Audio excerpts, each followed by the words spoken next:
You are watching Grace Television.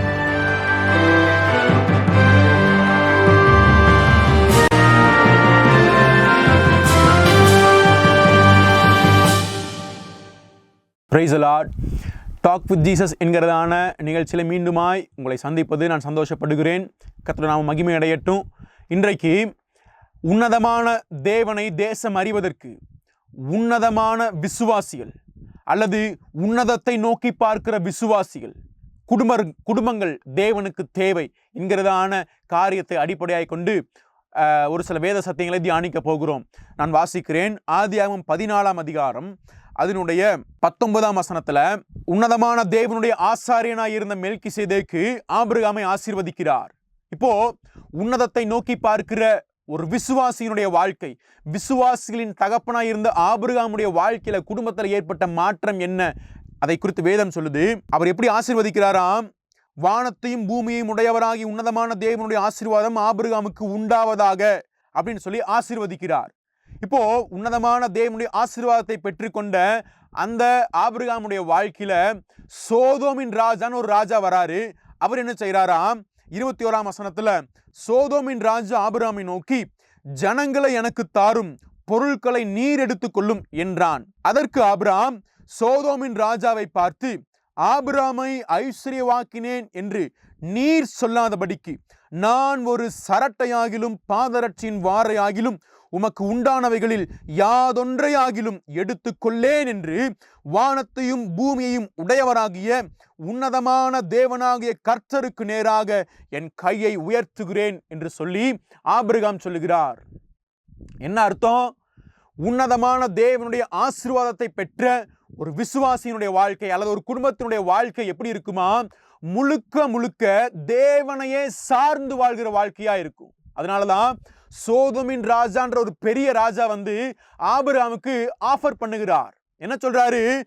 ஆபிரகாமே, ஜனங்களை எனக்கு தாங்க, பொருட்களை நீர் எடுத்துக்கொள்ளும் சொல்லி பொருள் மேல கண் போடும்படிக்கு பொருள் ஆசையை ஆபிரகாமுக்கு காண்பிக்கிறார் சோதோமின் ராஜா. அப்போ ஆபிரகாம் சொல்றாரு, ஆபிரகாமை ஐஸ்வர்யவாக்கினேன் என்று நீர் சொல்லாதபடிக்கு நான் ஒரு சரட்டையாகிலும் பாதரட்சியின் வாரையாகிலும் உமக்கு உண்டானவைகளில் யாதொன்றையாகிலும் எடுத்துக்கொள்ளேன். பாத்தீங்களா? உன்னதமான தேவனுடைய ஆசீர்வாதத்தை பெற்றுக்கொண்ட ஒரு மனுஷனுடைய வாழ்க்கையில ஏற்படுகிற மறுரூபம் என்ன அப்படின்னா, பொருளாசையிலிருந்து விலக்கப்பட்ட வாழ்க்கை, பொருளாசையை சார்ந்து போகாத வாழ்க்கை. அது ஒரு பெரிய ராஜாவே ஆஃபர் பண்ணுகிறார். ஆனால் பொருட்கள் மீது ஒரு பெரிய வெறுப்பு வந்துருச்சு. அதுக்கு பதிலா அவர் என்ன சொல்றாரு? நீர் கொடுக்கிற எந்த பொருளையும் நான் எடுத்துக்க மாட்டேன், ஆனால் வானத்தையும் பூமியும் உடையவராகிய என் தேவனாகிய கர்த்தருக்கு நேராக, உன்னதமான தேவனாகிய கர்த்தருக்கு நேராக என் கைகளை உயர்த்துவேன்னு சொல்லி எல்லாவற்றையும் அவரை மாத்திரம்தான் சார்ந்து வாழுவேன், நீர் கொடுக்கிற பொருளை நம்பி நான் வாழ முடியாதுன்னு சொல்லி வாழ்ந்து காண்பிக்கிற உன்னதமான விசுவாசிகள் தேவை, உன்னதமான குடும்பங்கள் தேவை. அப்பதான் தேசம் உன்னதமான தேவனை அறிய முடியும்.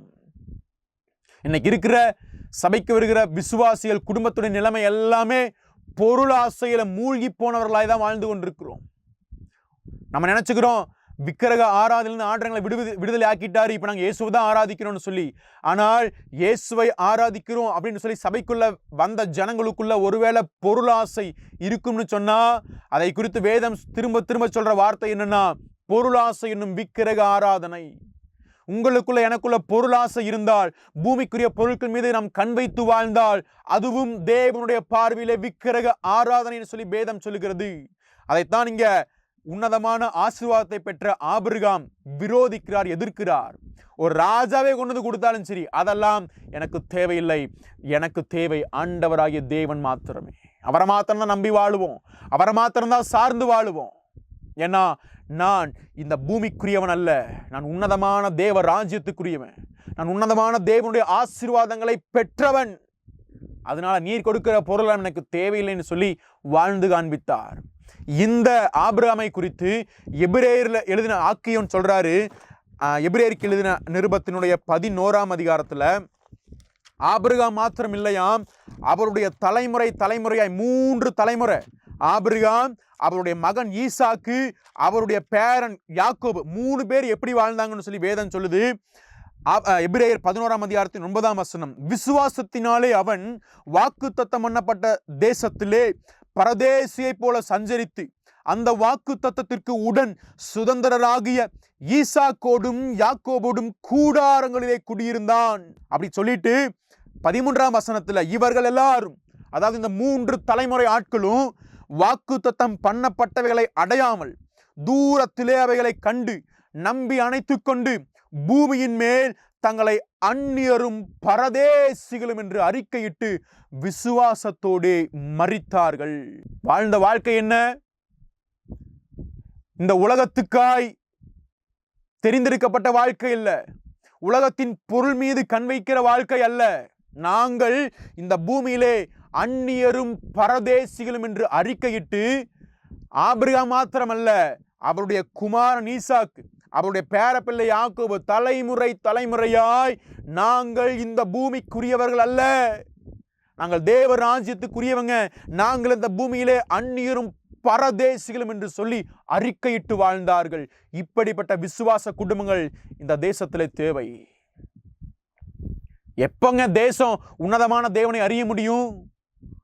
உன்னதமான ஆசீர்வாதத்தை பெற்றுக்கொண்டு உன்னதத்தை நோக்கி பார்க்கிற விசுவாச குடும்பங்களும் சபைகளும் எழும்பும்போதுதான் தேசம் உன்னதமான தேவனை அறிய முடியும். இல்லைன்னா இயேசுவை பணக்காரனாவே பார்த்துட்டு இருப்போம். பணக்காரனாய் மாற்றுகிற இயேசு, ஆசீர்வதிக்கிற இயேசு, செல்வ செழிப்பாய் மாற்றுகிற இயேசு, சுகபோக வாழ்வை கொடுக்கிற இயேசு, 10 விரல 10 மோதிரத்தை கொடுக்கிற இயேசு, பெரிய செயினை கொடுக்கிற இயேசு, கையில காதல 2 காதல இல்லாத ஓட்டையை போட்டு அதுக்குள்ள தங்க நகையை போட்டு வைக்கிற இயேசுன்னு சொல்லி உலக பிரகாரமாய் மாற்றுகிற இயேசுவையே தேசம் பார்த்து கொண்டிருக்கும். அது அல்ல வேதம் காண்பிக்கிற இயேசுவானவர். அவர் உன்னதத்துக்குரியவர், அவர் உன்னதமான தேவன், அவர் யெகோவா என்கிற நாமத்தை உடையவர். அந்த நாமத்தை உடைய தேவனை இந்த தேசம் அறிய வேண்டும் என்று சொன்னால் ஆபிரகாமை போல, ஈசாக்கை போல, யாக்கோபை போல நாங்கள் இந்த பூமியிலே அந்நியரும் பரதேசிகளும் என்று அறிக்கையிட்டு வாழ்வதோடு மாத்திரமல்லாமல் வாக்குத்தத்தம் பண்ணப்பட்ட அந்த பரலோக ராஜ்யத்தை நோக்கி வாழ்கிற வாழ்க்கை வாழ ஒப்பு கொடுக்கணும். தேடி வந்தாலும் ஆஃபர் நோ, பொருளாசைக்கு நோ, பொருளாசை என்னும் விக்கிரக ஆராதனைக்கு என்னுடைய வாழ்க்கையில என்னுடைய குடும்பத்துல இடமில்லை என்று சொல்லி வாழ நம்ம ஒப்பு கொடுக்க வேண்டியது காலத்தின் அவசியம். அதைத்தான் தேவன் விரும்புகிறார். அதனாலதான் சாரல் நவரோஜியமா ஒரு பழைய பாட்டு எழுதினாங்க. பரலோக ராஜ்யவாசி பரன் இயேசுவின் மெய் விசுவாசி, புவியாத்திரை செய் பரதேசி, பரன் பாதம் நீ மிக நேசி, பரலோக ராஜ்யவாசி, ஆபிரகாம் ஈசாக்குடனே ஆதி பிதாக்கள் யாவருமே தேவனுண்டாக்கின மெய் ஸ்தலமே, தேடிய நாடிய சென்றனரே, அந்நியரே பரதேசிகளே, பரலோக ராஜ்யவாசி. பூமியிலே தங்களை அந்நியரும் பரதேசிகளும் என்று சொல்லி அறிக்கையிட்டு வாழ்ந்த ஆதி முற்பிதாக்களைப் போல அவர்களை பின்பற்றுகிற விசுவாசிகளும் குடும்பங்களும் இன்றைக்கு தேசத்தில் தேவை. இந்த வசனத்தை அடிப்படையாக கொண்டுதான் எங்களுக்கு ஆண்டவர் கொடுத்த பிள்ளைக்கும் பரதேசி அப்படின்ற அர்த்தமுள்ள பெயரை வைத்திருக்கிறோம், சொஜர்னர் அப்படின்னு சொல்லி. ஏன்னா நாங்கள் இந்த பூமிக்குரியவர்கள் அல்ல, நாங்கள் தேவ ராஜ்யத்துக்குரியவங்க. அப்படிப்பட்ட உன்னதத்தை நோக்கி பார்க்கிற விசுவாசிகள் தேசத்திலேயும் சபையிலும் பெருகுவோம். தேசம் உன்னதமான தேவனை அறியட்டும். ஆமென்.